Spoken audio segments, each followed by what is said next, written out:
It's just another tank top Tuesday. Oh, glad it's not Monday. Oh.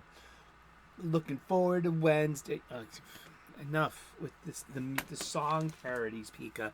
I mean, you're gonna get a copyright strike. We can't afford your 9-volt battery addiction, and the legal fees. I mean, we have to make a choice. It's the only choice to be made. Welcome back. Once again, it is time for the Comics Coffee Table. That's right. You can pull up a chair and grab a cuppa.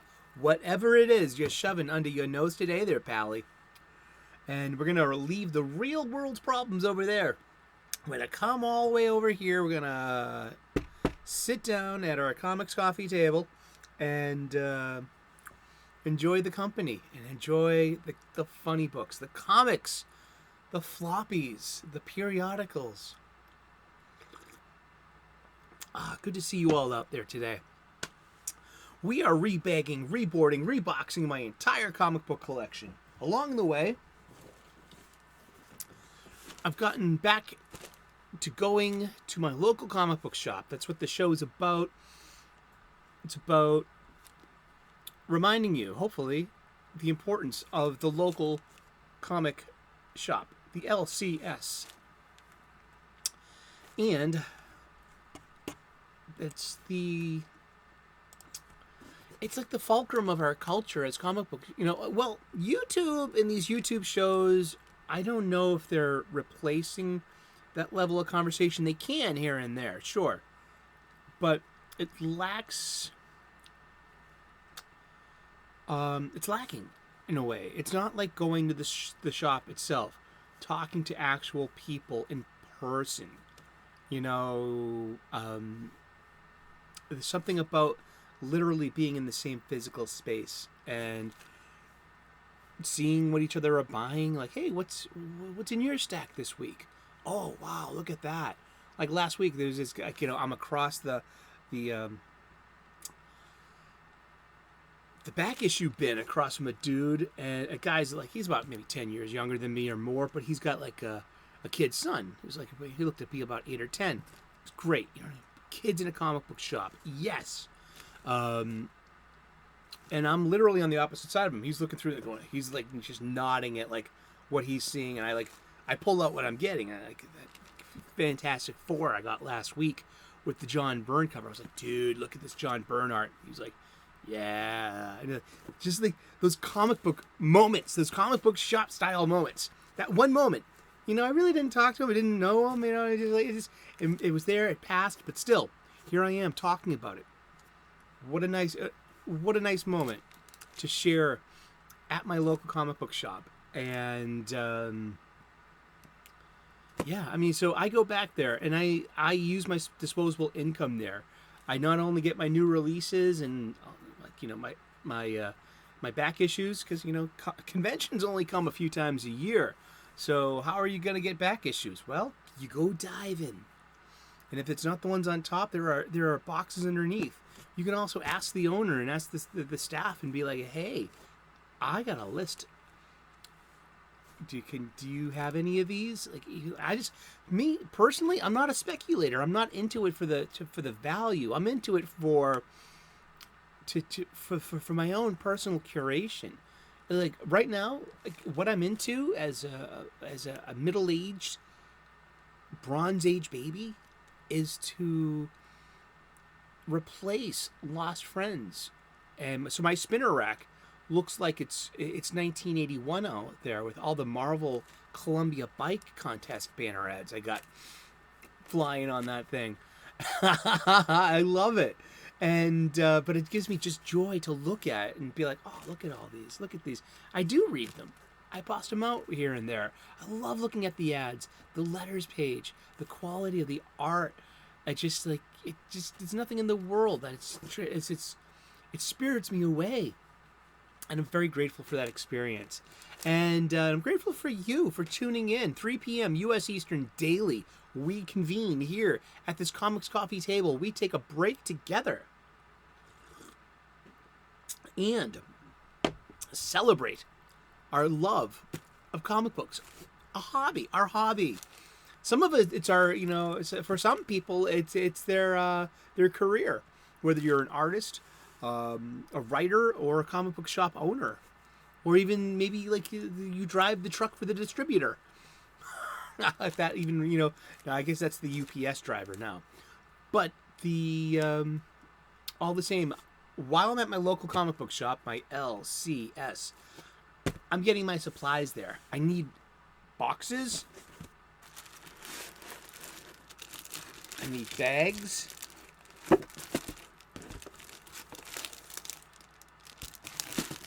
I need backing boards. Yeah, darn tootin' I need backing boards. While I'm reboxing, reboarding, and rebagging my entire collection, I need a lot of supplies. I really do. Remember yesterday? I couldn't find the target. Here we go. Yeah, fix that, huh? Oh, where there you are. 30, 29. Okay, here we are. Yeah, so I'm reboxing, reboarding, rebagging. I need supplies. And chances are you do too. Where are you getting your supplies? I'm not getting my supplies at the big box store or the online supply chain. I'm getting them from, you guessed it, my LCS, my local comic book shop. Why? Our patronage helps keep local businesses open. And my local comic book shop is a local business. And it's important for me that this business is healthy and stays open. Why? I don't know. It's my scruples, my morals, my bearing, my honor.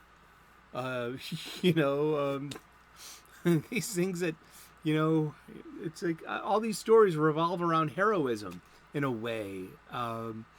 So be a hero. Be your local comic book shop's hero, and shop there. Spend your money there. I mean, I'm glad to have, to been contributing to their, to their success. Hopefully, if that's only my part. Their part is like they gotta hopefully you're paying all your invoices, you're paying all your bills, and everyone's paid, the rent's paid. You know what I mean? And it's just they buy this from the distributors and they resell it to us at a retail markup, and especially when their collector value. They have a cover price, but that's like. That's for a new release, you know what I mean? And then you have older shelf books, but then you have the back issues. Yeah, indeed. Well, cool. And then also my local comic book shop is a vintage toy store too, which is really cool. Gotten a lot of good stuff there. So we're doing my Green Lantern books. So yeah, once upon a time in my Green Lantern stack, I had this. Now I can throw this away. Yeah. Pretty sure an ex-girlfriend gave me this. Let's see. Yeah, it was some kind of thing, she printed up. She was Mexican-American. She is Mexican-American. Not was. Or like I'd know, but you're going in recycling. With yous guys. There you go. Yay, I'm recycling. I'm saving the planet. All right, what we have here? Oh, wow. We're still in Secret Origins. So, we notice that the first appearance of Atrocitus in issue 30, was it? 29, rather. It was, it's not a key issue. Well, it could, Atrocitus is a pretty popular character. Wouldn't that be like, hello? I don't know. I don't know who makes these rules, or, we just follow them, right? Like good little sheeple. Beautiful cover. Let's see. Can we see who did that cover right there? Got a maker's mark. Ivan Rice. This is from cover date July of 2008. 15 years ago.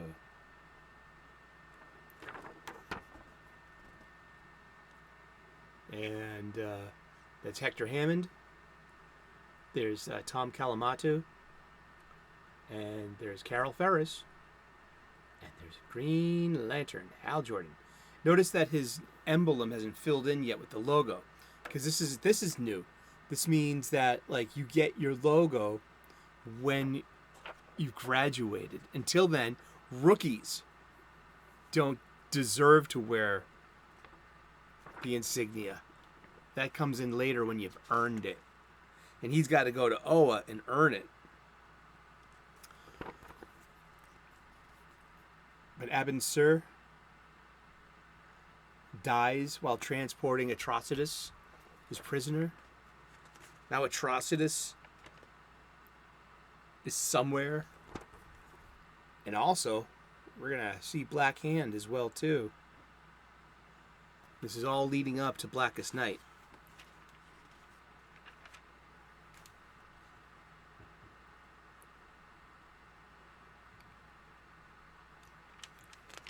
And Hal comes to Oa. Yeah, we're just, once again, just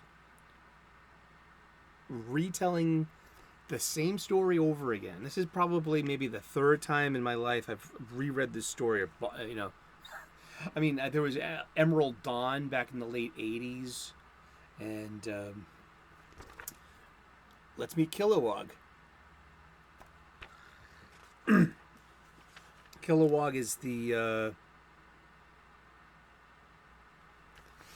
is the drill sergeant and trainer of the Green Lanterns. And so they become best friends after their initial, butting of heads. Why yellow? I like that. See, that's a good question. That's a good fans question as well. Why yellow?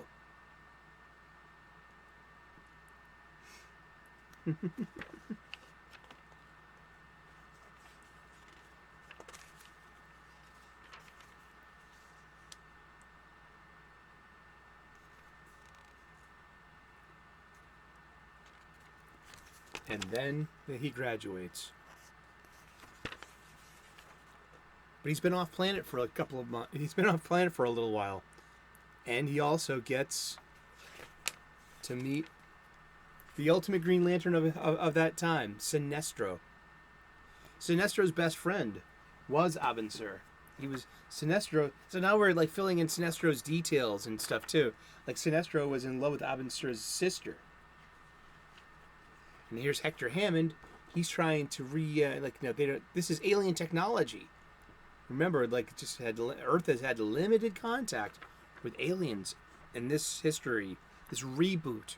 This is post Infinite Crisis.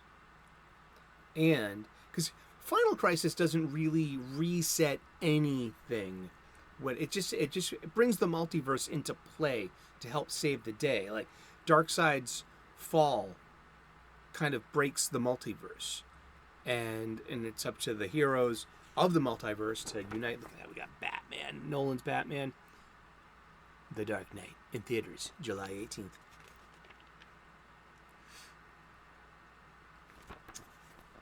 But then we got, Hector Hammond. Hector Hammond gets this, and this is right around the time of the Ryan Reynolds movie. That comes out the next year. Corporate syzygies going on here. Hello? Anything? Anyone? The Batmobile Owner's Manual. Ain't that cool? Batmobiles are so cool. They all have such distinct personality. This is great. I can't believe it. You're Green Lantern. Well, you're wearing a glowing ring, and there's this thing. And Tom Calamado used to have a very, almost, looking back, and they used to have a 20th century racist nickname. I don't know if it's worth repeating here. Because back last year we did the Golden Age of DC Comics, 365 days.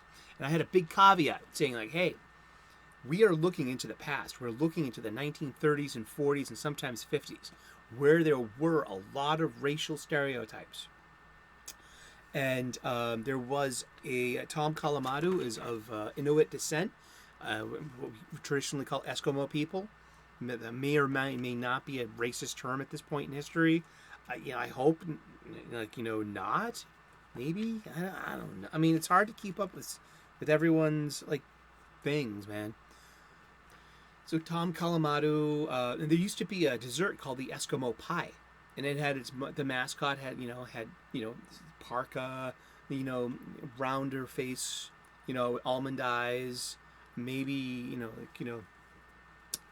had some quintessential race, Asiatic, features, and so the people of the base, gave Tom a very bad nickname, called him Pie Face because of his, because of the Eskimo pie.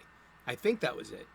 We don't use that anymore. It's kind of inappropriate, and I'll stand. I can accept that. Actually, I'm not calling Tom that anymore. I won't, and because we don't in any way in the book going forward. Not in the 21st century. All right. I wonder if that gets redacted in like reprints. So Sinestro meets Hal.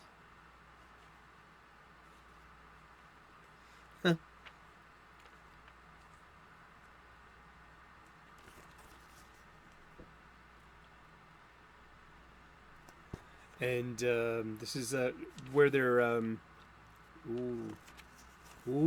Prime Evil, Jeff Johns, George Perez, Final Crisis, Legion of Three Worlds.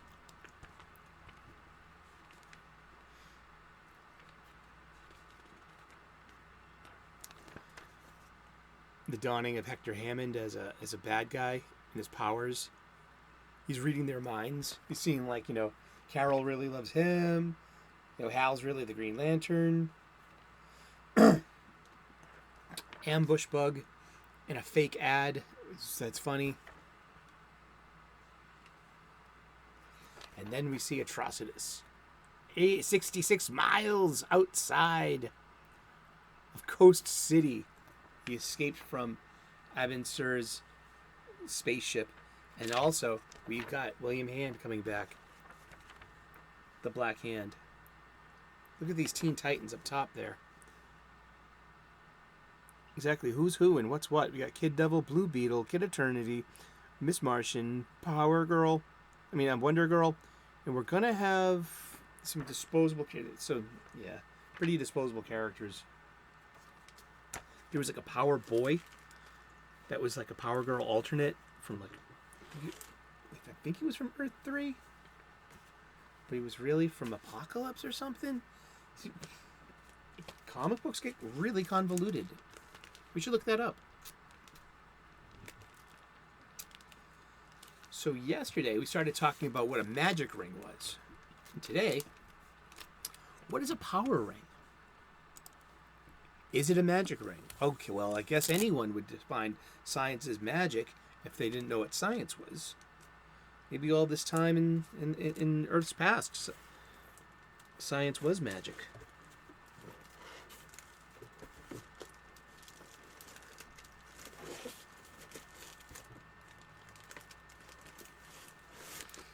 And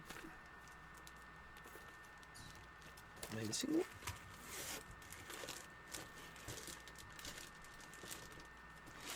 Let's see, that's part 4. We need part 5. Here it is. Okay. We got 7 parts of this too. That's why I was like, what? I guess found 6 and 7.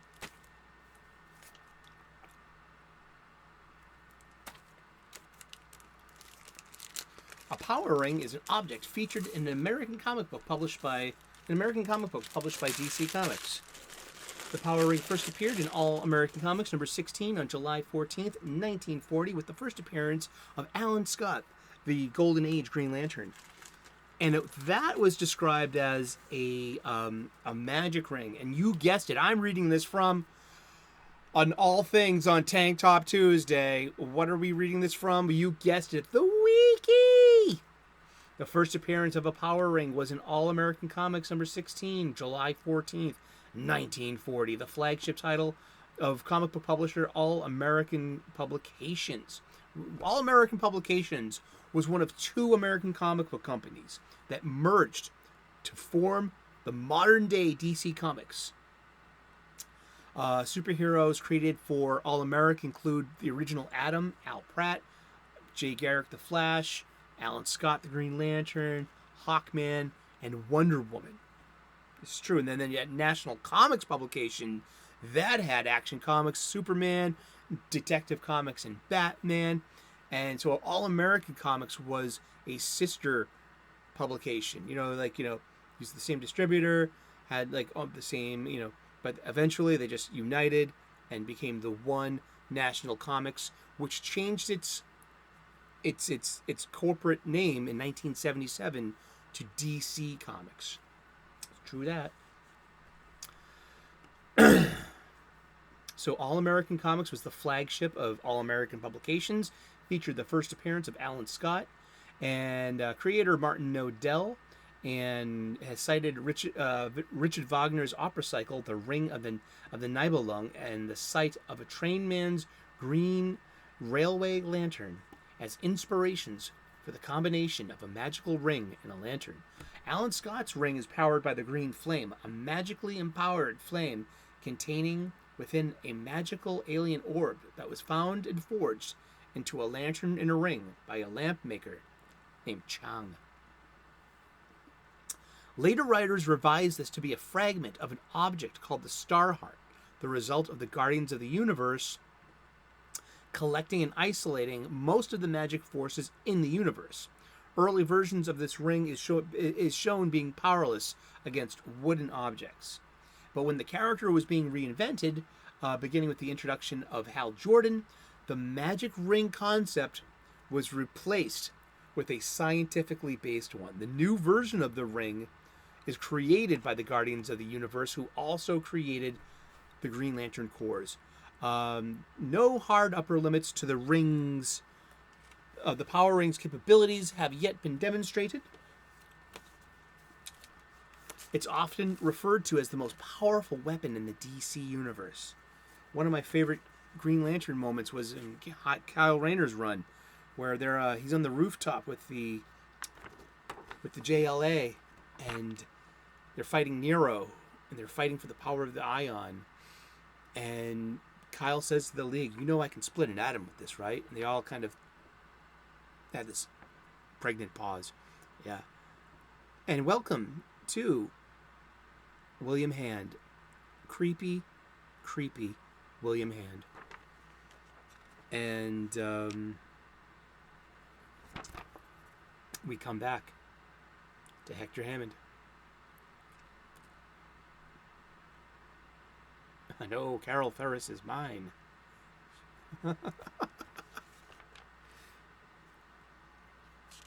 Oh, this was actually really good in hindsight. If you can get it, it's 15 years old, and it's Batman, Gotham Knight, and it's like these 6 anime style Batman shorts. It's an anthology, and it's really good.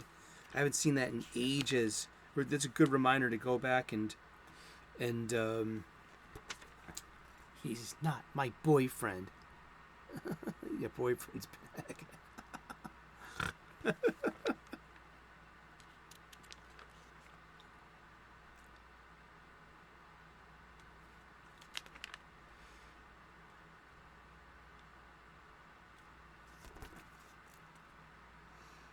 And you will contain the power of the black for my journey home. So Atrocitus knows there's something going on with William Hand and the power of the black, being the Black Lantern. There's just Sinestro getting some closure with a hollow from his friends. Sinestro had been, Abin-Sur had been to the planet Yasumo, and it's the massacre of Sector 666. Ain't that cute? Yeah. It's the Manhunters completely annihilated Decimation is a literal thing. It's a Roman technique of punishment, meaning you're going to kill 1 out of every 10 people as a punishment. Eesh. Draw lots. End up on crucified on the highway. Isn't that great? More creepy William Hand. His parents owned a mortuary. He grew up fascinated with dead people. And here's Atrocitus. Who sees his potential. And Atrocitus is he was a citizen of Yesomalt, which is in Sector 666, and is how he blames the Guardians of the Universe for the destruction of his homeworld, because the Manhunters did that. Oh yeah, wrestling fans. It's great. We go from the cover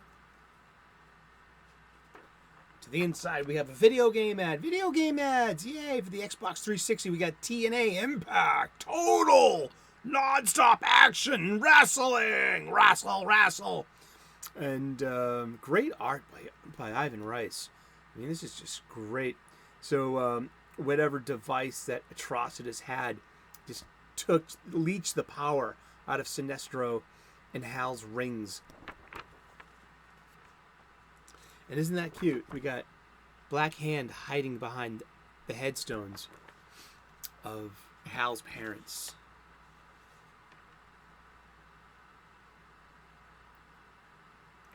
And this is all great because this is all just setup. You are still here at the doorway to the Black, William Hand. We saw him once, didn't we? When did we see him last? Was that issue 5 or so? Issue 6? Way back. That was like 2 years ago. So these setups have been going on the entire time from Jeff Johns. It's great. Love this art. Who's that? What band is this? Dairy Little Secret? All American Rejects. I never listened to them. Did you? I didn't. I don't know. I probably wouldn't know any of their songs. Here we go. Great. And so we had a great team up here of Sinestro and Hal. Sinestro begrudgingly respects Hal. And eventually, over time, it gets discovered that Sinestro's been ruling his sector as a fascist dictator. And now we have some Fox ads. The Terminator, the Sarah Connor Chronicles. Talk about a bubble universe of continuity, but some great sci-fi stories told in that universe. That's Summer Glau of Firefly fame as the Terminator, and it's also Lena Headey, who plays Sarah Connor. Is that her name? Yeah, Lena Headey. And she played Cersei Lannister on Game of Thrones and the Queen of Sparta in 300. Beautiful, beautiful lady. Aha! No dings! Oh no, you just gave it more dings. What else is going on? Oh, that's right. These Teen Titan books, I don't know about them. That was supposed to be Wendy, Marvin, and Wonder Dog, and like they all die or something real quick. They kill them all. It was just like, as a Super Friends fan, just like let's look that one up real quick. I didn't read that one. I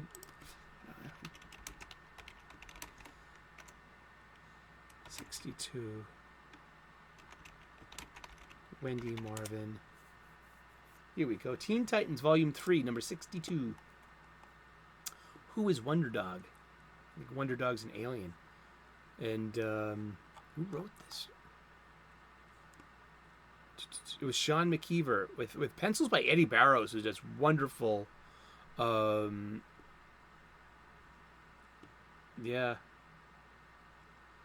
And Wonder Dog is actually some kind of beast.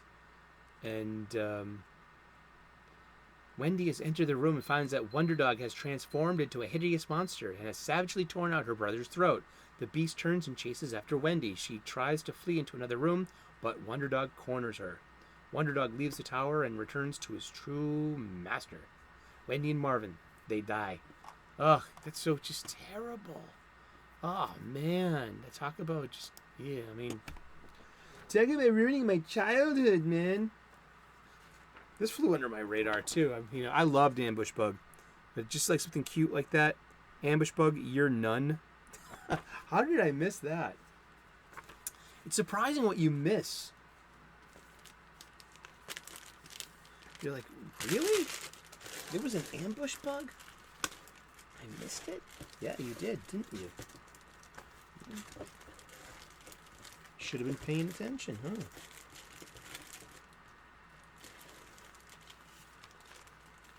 Oh well, you can always go back and get it again. Raid those long boxes. Find what you're looking for. Make a list of things you want to buy. And put on your and get a, you know what? Get a spinner rack. I did. Well, it was a little pricey, but gosh darn it, I'm happy. My spinner rack. Alrighty. Ooh boy.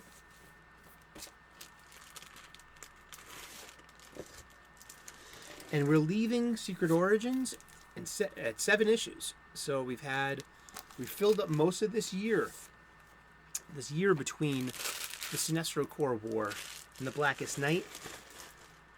7 of those 12 months are being filled up with the Secret Origins. And a couple of these Alpha Lantern tales. Because the Alpha Lanterns had more to do with Final Crisis. So we have the end of this. We have video game ads, which I love. I mean, and look, video game ads, I love Batman. And this is before the Batman Lego movie. This is what all ushered in the popular, the second renaissance of the licensed Lego stuff. It would be another couple of years till I get my own Lego phase. I have a Lego phase in 2015. My mom got me the Force Awakens Millennium Falcon, and it was such a joy to put that thing together. It was great. Yeah, and it had Rey, it had Finn, and BB-8, it had old Han, and Chewbacca, and but it was cute, and it was so fun to create. I had such a great time, and just once again, Hal Jordan in trouble with his bosses. It's like this huge theme in his life because he's a maverick.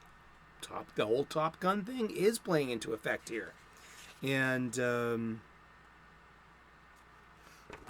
he's constantly getting in trouble with the Guardians, with the exception of Ganthet. And there was one Guardian. His name was Appa Opso, something like that. It was in the Neil Adams days, and those legendary. Let's look it up real quick.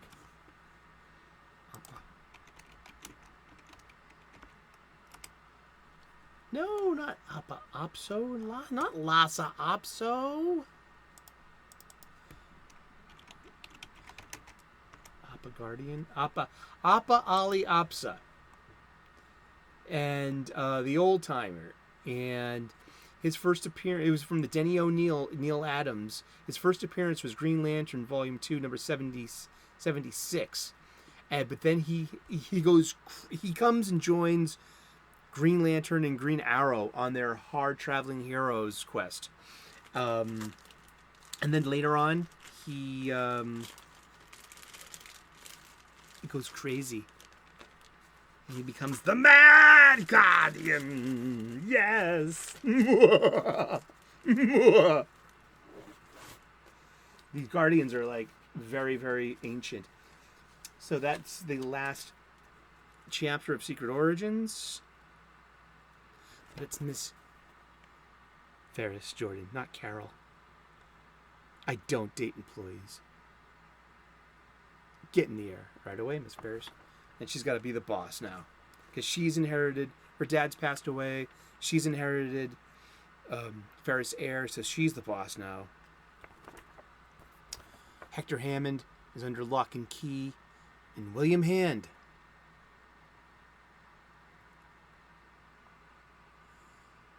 is playing with dead people again. And he's got that device that Atrocitus left behind. And back on Yosemite, in Sector 666, we have Sinestro earning Atrocitus' rage.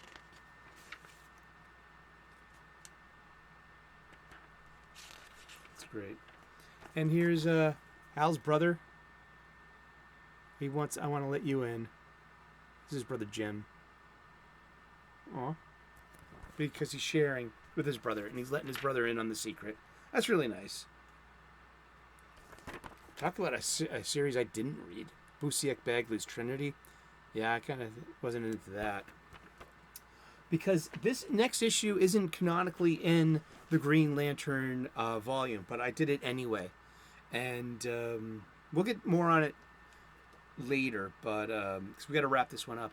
I don't know. I never intend for the episodes to go on this long. We just start talking and talking. Sometimes I'm like, what the hell am I going to talk about again today? And then I look down and it says, geez, it's time to wrap the show up. But this is from Final Crisis, and this is written by Jeff Johns. Great art by Shane Davis. And this is about the imminent execution of Sinestro. He's seen Sinestro in his death cell on Oa, prisoner after the Sinestro Corps War. And he's awaiting sentence to be carried out. And it's about to be. But before that happens, we just left. And this has been years. So this is years later. And what does this happen? What does this say here? This takes place between Final Crisis 1 and 2. It really kind of doesn't matter. None of this plays into Final Crisis at all. This is why this gets filed with the Green Lanterns. This is a Green Lantern issue.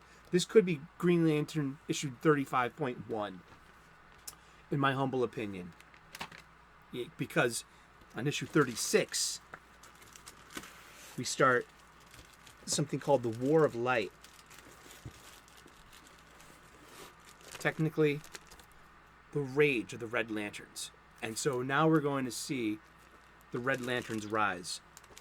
And we'll get to that on Thursday, because tomorrow is Wednesday. It's new release menu day, where we go down the menu of the many new releases and we figure out what we're going to buy and what we're not going to get either. But we're going to talk about it all the same, because we're comic book fans meeting at this very comics coffee table. Thank you so much for hanging out with me on Tank Top Tuesday.